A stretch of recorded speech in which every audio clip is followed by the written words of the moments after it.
tell you what's going to judge you. Let me read this. This is found, let me answer the question, then you can ask the next question, right? John, the 12th chapter, the 48th verse. It says this. He that rejecteth me, talking about Christ, and receiveth not my word, hath one that judges him. The word that I have spoken, the same shall judge him in the last day.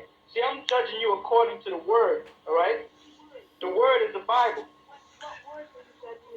The words of the Bible, the words of Christ. I'm telling you out the Bible. First of all, cut it.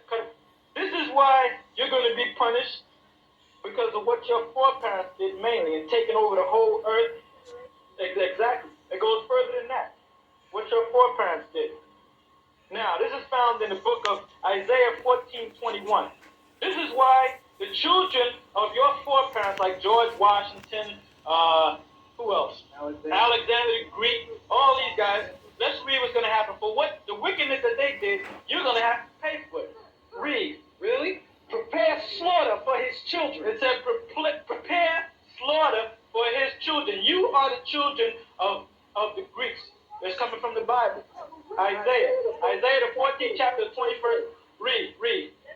For the iniquity of their fathers. For the iniquity of your fathers. You're going to have to pay for what your forefathers did. Read. That they do not rise nor possess the land. After you Europeans go down, you're not going to rise up again. Read on. Nor fill the face of the world with cities. Because you built, the cities that you built up, this is all going to be knocked down in thermonuclear destruction. Why? Because you built up everything the wrong way. All right?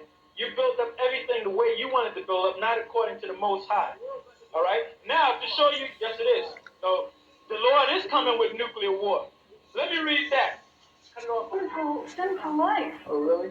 Yes, but let me say this. I gave him up everything that I had, all those sins, and he came in and he cleansed my life. I would never see it. But see, the only way you can be saved is by reading what this book says and following word for word what this book says, which was only given to the Israelites. As I said before, I just read it.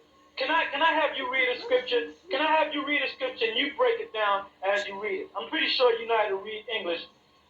Yes, he is, but not with you. See, that's what you don't understand. And with that, you have any more questions at all? First of all, I'm going to tell you who you are. The scholars among the Europeans, the top scholars, they know where the Europeans come from. You're originally known as the Edomites. When you read in the Bible about the ancient Edomites, that's where you descended from, the Edomites, the nation of Esau. And the children of Esau was known as the Edomites. The word Edom means, you got that on film? All right, the word Edom is a Hebrew word, Adawam, which means red.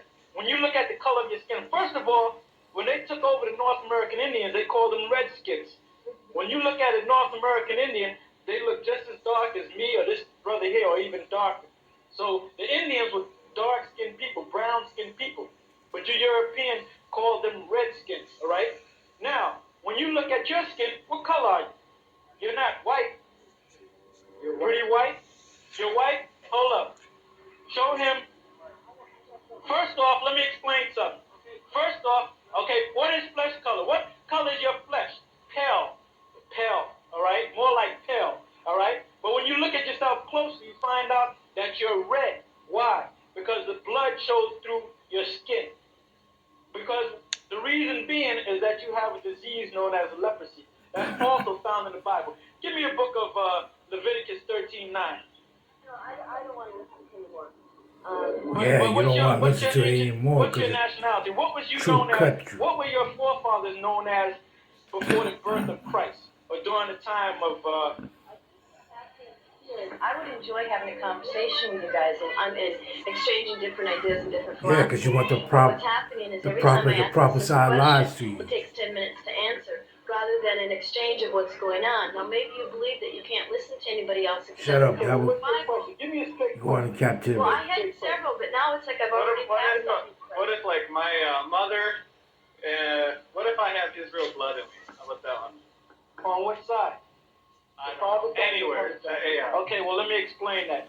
If your mother's an Israelite, which we are, and your father's a white man, that means you're going to have the spirit of your father. If your father's an Israelite and your mother, or your father's a white man and your mother's an Israelite, or vice versa, let me say that again. If your father's an Israelite and your mother's white, that means you're an Israelite. It's whatever your father is. That's who you are. If your father's Chinese, it doesn't matter what your mother is. Father, Israelite mother. Doesn't matter. That means you're European. You're an Edomite. Right. Whatever the sperm is. Okay, that's where your spirit comes from. I've been told that, the 12 tribes of Israel, they were the wandering tribes. Mm-hmm. And they basically have left their seed in all nations that are on this planet presently. Right. Exactly. You had Israelites during the time of the Vietnam conflict. You had Israelites that went down and fought in the war and left seeds in there. You had Israelites that moved to Germany and left their seeds over there. You got Israelites that moved to Africa. So the Most High is going to pluck. That's given now. We understand that. So when it says in the Bible that God's going to come down and save Israel, isn't he also going to save anyone who is part Israeli? There would have to be Israel.